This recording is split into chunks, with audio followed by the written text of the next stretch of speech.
I read an article in a missions magazine recently that discussed the 7 reasons for the unfinished task of missions. And so I wanted to do a video quickly on the 7 things that they found. I'm sure there are more than 7 reasons, but here are the things that they highlighted on why half the world's population has yet to hear the gospel of Jesus Christ.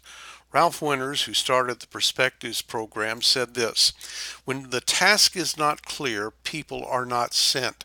And I find that to be very true when I talk to churches, pastors, missionaries, and talk about the global need. Many times there is not a good understanding of what that means. The reason for the lack of clarity is just an unawareness by the church that there are 1.7 billion people in this world that are less than 1% Christian, and many of them don't even have one Christian in their people group. Only 1 out of every 1,000 missionaries sent go to the most unevangelized people in the world. Part of the reason is because we continue to send people to places that have already been reached with the gospel of Christ. Of the 400,000 missionaries throughout the world, 77% of the missionaries go to the world that has already heard the gospel of Christ. 19% go to the unevangelized, and only 3.3% go to those that have never heard the gospel of Christ. Full-time Christian workers in the world is about 5 million people. 76% of all Christian work is among the reached. 23% is to the unevangelized, and 0.37% to the unreached frontier groups.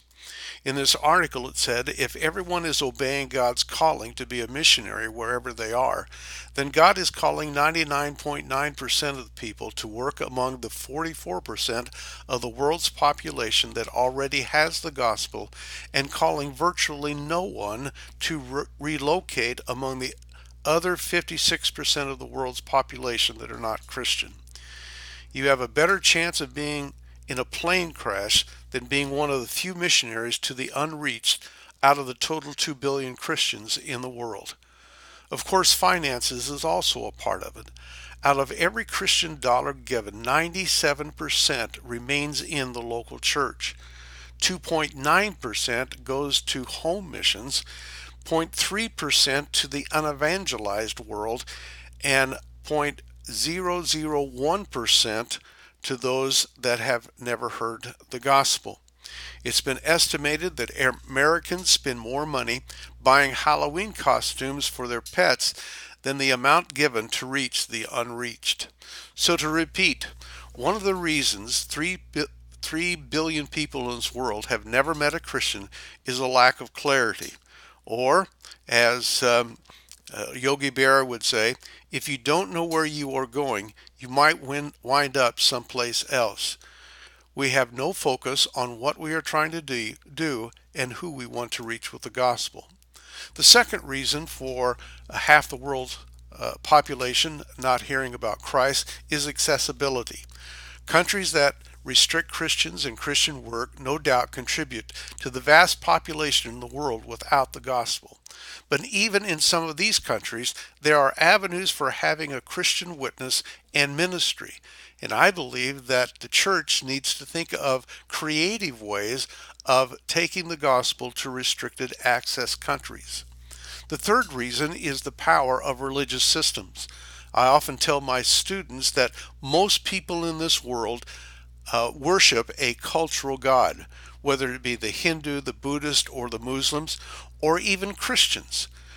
The power of the religious systems is so strong that people have a hard time thinking about or even considering in being a follower of Jesus Christ. Alongside that is shame. In shame cultures, to become a follower of Jesus Christ would bring shame upon the family. And as a result of that, many cannot shame their families or the traditions, and the best they can do is be a secret disciple. The fifth reason this article highlighted was the extraction conversion.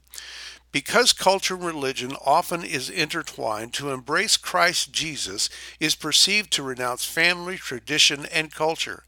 This leaves the new converts alone and isolated. Rather than being extracted from the community, many secret believers must find or create a new community hidden while maintaining their cultural identity. The sixth reason this article brought out was the shift from long term missions to short term missions. To reach the most unreached people with the gospel requires a long process, understanding the people, learning the language, building relationships. After 12 years, Adoniram Judson had only 18 converts. Even with modern technology, to translate the Bible can take 30 years. For all the good things that short-term missionaries do, and those are those that go for 10 days to 2 months, their work is seldom in reaching the most unreached people in the world. And as a result of that, we need to shift our focus back to career missionaries. Over 40,000 missionaries have left the field since the year 2000 with no one to replace them. Why is it that half the world has not yet heard about the gospel? It is because the missions force is declining and no one to take up the slack. The seventh reason they highlighted was a focus on partnering versus pioneering. Marriage seminars, Bible study, leadership courses, all of these are very helpful, but it still does not focus on frontier missions.